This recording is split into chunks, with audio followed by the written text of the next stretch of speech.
கிறிஸ்துவுக்குள் பிரியமான சகோதர சகோதரிகளே, உங்கள் யாவரையும் ஆண்டவராகிய இயேசு கிறிஸ்துவின் இறையனில்லாத நாமத்திலே நான் வாழ்த்தி வரவேற்கிறேன். நம்முடைய கிறிஸ்துவின் சீடர்கள் சபை ஊழியத்தின் சார்பாக இனி வருகிற காலங்களிலே முகநூலிலும் வாட்ஸ்ஆப்பிலும் தேவனுடைய வார்த்தையை உங்களோடு கூட பகிர்ந்து கொள்ள நான் விரும்புகிறேன். இன்றைக்கு நாம் வாழ்ந்து கொண்டிருக்கிற இந்த காலம் கடைசி காலமாய் இருக்கிறது. இந்த கடைசி காலங்களில் ஒரு பெரிய எழுப்புதலை சபை சந்திக்க வேண்டியிருக்கிறது. உலகத்திற்கு ரட்சிக்கப்படாத மக்களுக்கு ரட்சிப்பு தேவைப்படுகிறது. ரட்சிக்கப்பட்டு சபைக்குள்ளே வந்திருக்கிற மக்களுக்கு எழுப்புதல் தேவைப்படுகிறது. இரண்டுக்கும் வித்தியாசம் இருக்கிறது. எழுப்புதல் என்பது சபைக்குள்ளே தான் நடக்க வேண்டும். அநேகர் எழுப்புதலுக்காக உலக மக்கள் ரட்சிக்கப்படுவதுதான் எழுப்புதல் என்று எழுப்புதல் கூட்டங்கள், எழுப்புதல் என்கிற வார்த்தைகள் கிறிஸ்தவத்திலே அதிகமாய் பயன்படுத்தப்படுகிறது. பிரியமானவர்களே, எழுப்புதல் சபைக்குத்தான் தேவை, உலக மக்களுக்கு ரட்சிப்பு தேவை. ஆகவே எழுப்புதல் என்பது முந்தின நிலைக்கு மறுபடியும் சபை திரும்புவது. முந்தின நிலை என்றால் என்ன? அப்போஸ்தலர் நடபடிகளின் புஸ்தகம் 17ஆம் அதிகாரம் 11ஆம் வசனம் சொல்லுகிறது, அந்த பட்டணத்தார் மனோவாஞ்சையாய் வசனத்தை ஏற்றுக்கொண்டு காரியங்கள் இப்படி இருக்கிறதா என்று தினந்தோறும் வேத வாக்கியங்களை ஆராய்ந்து பார்த்ததினால் தெசலோனிக்கேயில் உள்ளவர்களை பார்க்கலும் நல்ல குணசாலிகளாய் இருந்தார்கள் என்று வேதம் சொல்லுகிறது. அப்படியானால் அதே போலதான் அப்போஸ்தலர் 2ஆம் அதிகாரம் 42ஆம் வசனத்திலே அவர்கள் அப்போஸ்தல உபதேசத்திலும் அந்யோன்யத்திலும் அப்பம்பிக்குதலிலும் ஜெபம் பண்ணுதலிலும் உறுதியாய் தரித்திருந்தார்கள் என்று வேதத்தில் வாசிக்கிறோம்.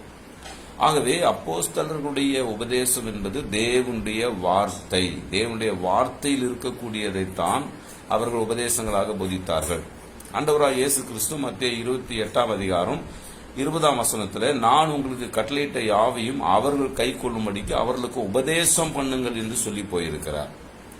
ஆகவே இன்றைக்கு மனுஷர்களுடைய கற்பனைகளும் மனுஷர்களுடைய சிந்தனைகளும் உபதேசங்களாக பரவி கொண்டிருக்கிற இந்த காலத்திலே பெரும்பாலான சபைகள் இன்றைக்கு மனுஷ கற்பனைகளை உபதேசங்களாய் போதித்து வீணாய் தேவனுக்கு ஆராதனை செய்து வருகிற இந்த காலத்திலே சபை ஒரு பெரிய வசன எழுப்புதலை சந்திக்க வேண்டியது அவசியமாயிருக்கிறது. ஆகவே இந்த கடைசி காலத்தில் வாழ்ந்து கொண்டிருக்கிற நானும் நீங்களும் சபையும் தேவனுடைய வார்த்தையின் மூலமாக எழுப்புதல் அடைய வேண்டியிருக்கிறது. ஆகவேதான் நம்முடைய திருச்சபையில நாம் தேவனுடைய வார்த்தையை ஆராய்ந்து பார்ப்பதற்கு அதிக முக்கியத்துவத்தை கொடுக்கிறோம்.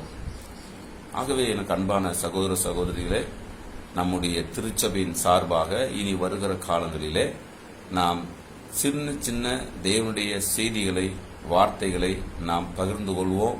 உங்களுடைய நண்பர்களுக்கு, அறிமுகமானவர்களுக்கு, தெரிந்தவர்களுக்கு, அறிமுகப்படுத்த வேண்டியவர்களுக்கு இந்த செய்திகளை நீங்கள் அறிமுகப்படுத்துங்கள். கர்த்தர் உங்களை ஆசீர்வதிப்பாராக. என்னுடைய மிகப்பெரிய வாஞ்சையும் பாரமும் என்னவென்றால் 1 தீமோத்தேயு 2:4 எல்லா மனிதரும் ரட்சிக்கப்படவும் சத்தியத்தை அறிகிற அறிவை அடையவும் அவர் சித்தமுள்ளவராயிருக்கிறார். ஆகவே மத்தேயு 7:21 பரலோகத்தில் இருக்கிற என் பிதாவின் சித்தத்தின்படி செய்கிறவனையும் பரலோக ராஜ்யத்திலே பிரவேசிப்பானே அல்லாமல் என்னை நோக்கி கர்த்தாவே கர்த்தாவே என்று கூப்பிடுகிறவன் அதிலே பிரவேசிப்பது இல்லை என்று ஆண்டவராகிய இயேசு கிறிஸ்து சொல்லியிருக்கிறார். ஆகவே இன்றைக்கு நூதன உபதேசங்கள் பெருகி கொண்டிருக்கிறது. ஒருவர் இயேசுவின் நாமத்தில் தான் ஞானஸ்நானம் கொடுக்க வேண்டும் என்று சொல்லுகிறார். ஒருவர் 7வது நாள் தான் ஆராதனை செய்ய வேண்டும் என்று சொல்லுகிறார். ஒருவர் யெகோவா தான் தேவன், இயேசு கிறிஸ்துவும் பரிசுத்த ஆவியானவரும் இல்லை என்று சொல்லுகிறார். ஒருவர் இயேசு கிறிஸ்துவும் யெகோவாவும் இருக்கிறார்கள், பரிசுத்த ஆவி காற்று என்று சொல்லுகிறார். ஒருவர் கல்யாணம் பண்ணாமல் ஊழியம் செய்தால் தான் பாக்கியம் என்று சொல்லுகிறார். ஒருவர் நாங்கள் எங்களுடைய ஜாதி பெரிய சமுதாயத்தை சேர்ந்த ஸ்தாபனம், எங்களுடைய ஸ்தாபனம் தான் உயர்ந்தது என்று சொல்லுகிறார். இப்படியாக அற்புதங்களை நம்புகிற கூட்டம் ஒரு பக்கம், தீர்க்க தரிசனத்தின் உண்மையான தீர்க்க தரிசனம் என்றால் என்ன என்று தெரியாமலே இந்த பொய்யான தீர்க்கதரிசிகள் கையில் சிக்கிக் கொண்டிருக்கிற மாபெரும் சமுதாயம் ஒரு பக்கம். ஆகவே பல்வேறு விதவிதமான துருபதேசங்கள் நிறைந்திருக்கிற அந்த காலகட்டங்களில் தேவன் நம்முடைய கையில கொடுத்திருக்கிற பரிசுத்த வேதாகமம் சொல்லுகிற சத்தியம் என்ன? 2 தீமோத்தேயு 2:17 படி அநேகரைப் போல நாங்கள் தேவ வசனத்தை களப்பாய் போதியாமல் துப்புரவாகவும் தேவனால் அருளப்பட்ட பிரகாரமாகவும், கவனியுங்கள், தேவனால் அருளப்பட்ட பிரகாரம். அப்படியானால் தேவனுடைய வார்த்தை எழுத்தின்படி அப்படியே எடுத்துக்கொள்ள வேண்டிய பகுதியும் உண்டு. அந்த வார்த்தையை ஆராய்ந்து அந்த வார்த்தையின் அர்த்தத்தை எடுத்துக்கொள்ள வேண்டிய பகுதியும் உண்டு.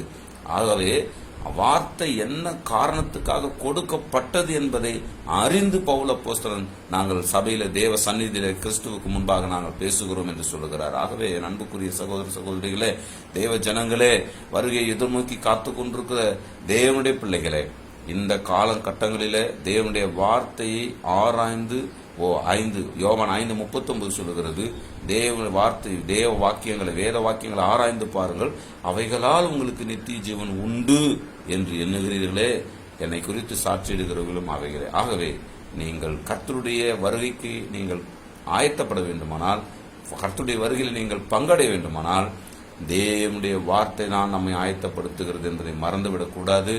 ஆகவே நீங்கள் எங்களோடு தொடர்பு கொள்ளுங்கள்.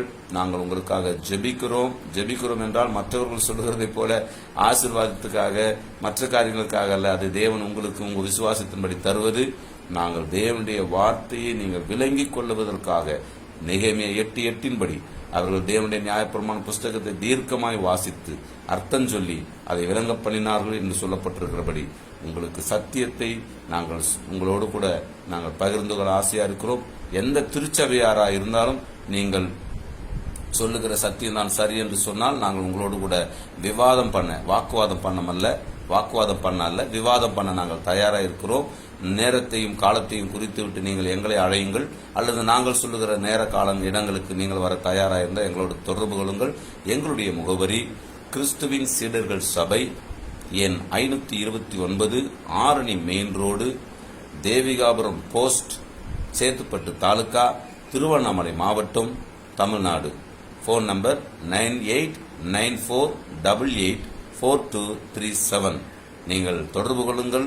உங்களுடைய எல்லா காரியங்களுக்கும் மேலாக தேவனுடைய வார்த்தையை வையுங்கள். கர்த்தர் தாமே வருகையிலே நம்ம எல்லாரையும் முகமுகமாய் காண போனுவாராக. ஆமென்.